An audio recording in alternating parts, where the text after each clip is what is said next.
will we be punished if we died without paying off our debts? I have no money or assets.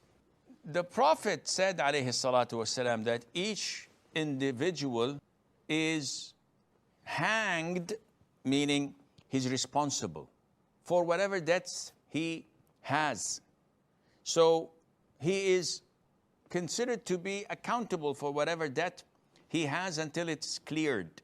And this is why whenever a deceased was put forward to the Prophet ﷺ to pray janazah or funeral prayer upon him, the first question the Prophet would ask would be, ﷺ, did he have any debts?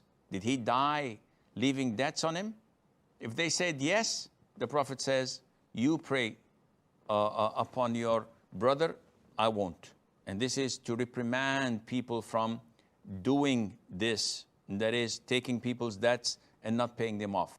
And the Prophet said, ﷺ, the martyr, his sins are all forgiven except the debts, which shows you that major and minor sins are all forgiven by Allah for a martyr, with the exception of debts.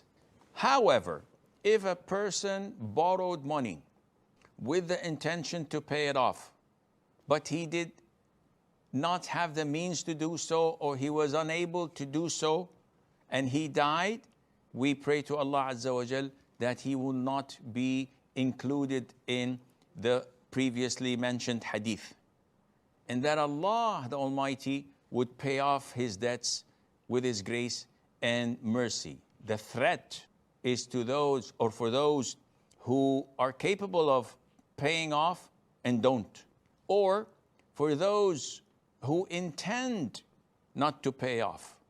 They willingly take people's wealth and money, intending not to pay them off. These are those who will be punished on the Day of Judgment.